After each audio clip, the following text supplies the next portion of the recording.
Tonight, for the first time since March, the Wayne County Juvenile Detention Facility is not under a public health emergency because of overcrowding and poor conditions. The public health emergency declaration came following multiple complaints, including an horrific rape of a 12-year-old boy by other prisoners.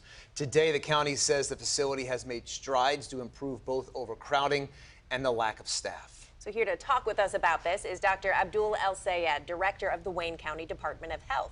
Dr. El-Sayed, thank you so much for being with here today. Yeah, thanks for having me. So you started your job a few months ago, right around the time this all began. Explain to us how everything is today and what has changed over the past few months. Yeah, well, let me tell you, County Executive Evans recognized that it's not enough just to have a safe and secure environment, which we did not meet that responsibility. But we also have to make sure that we create a space where if any of our kids found themselves there, that it'd be dignifying of their experience, an inflection point toward the lives that we want for them. And we can't be defining kids by the worst thing that they did in their lives, but instead have to be aiming for and providing a baseline so that they can live on their best lives coming out of this. Our goals were to address, of course, safety and security, which had everything to do with understaffing and overcrowding. Since we declared the public health emergency, we've worked hand in glove with the state of Michigan and the courts to get kids out of our facility into long-term placements. I'm really proud of that relationship. We've been able to drop the number of youths in our facility down from the 140s, 150s to right in the hundreds and 110s, depending upon the day. The way that we've been able to change the operation really for the kids looks night and day from what it had been. In the past, we were overcrowded because we were understaffed. So we raised wages 35% across the board. We've been able to hire 54 new people, and we've been able to spread out in our facility, doubling the amount of space. That means that we have gone from a staffing ratio of 1 to 20 to 1 to 10, which is substantially better.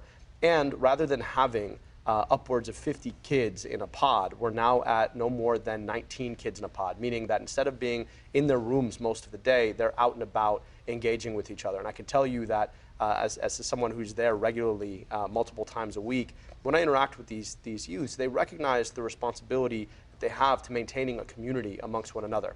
And that's a lot easier because instead of having 50 kids of various ages, we can classify them by age and size. So these kids are together based on their ages. And so it's just a much different experience for them. Of course, this is a juvenile detention facility. There's still a lot more work to be done.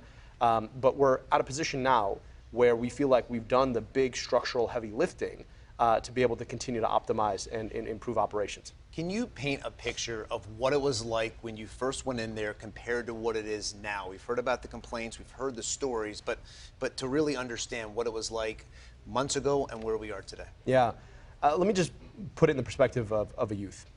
They would spend most of their time in their rooms. They, at best, would be out and about showering maybe once or twice a week, given the fact that we were so understaffed.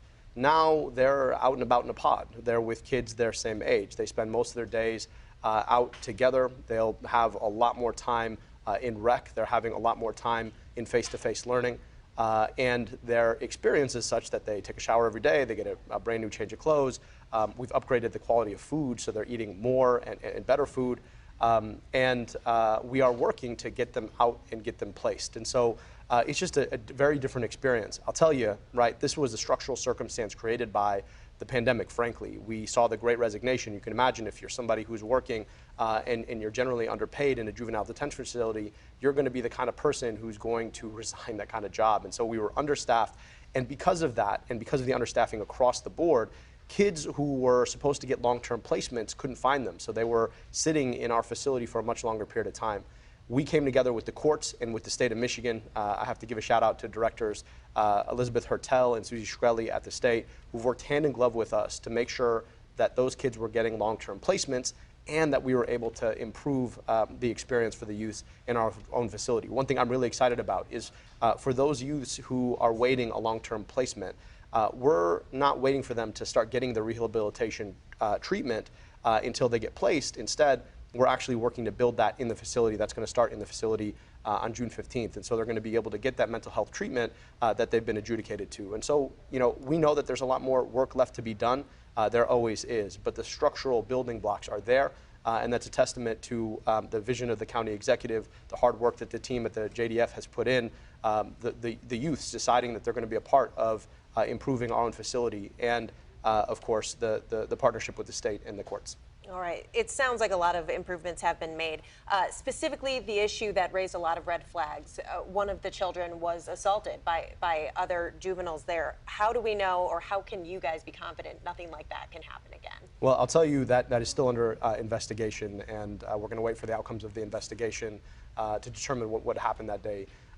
We do know that the circumstances were just simply unsafe. And so we're in a situation right now where, because of the improvement in staffing, we are able to have far better oversight in the facility. And part of what we've done, right, we've brought 54 new people in. Obviously, there's a lot of work to train them to work in a facility with a lot of moving parts. It's a very dynamic environment.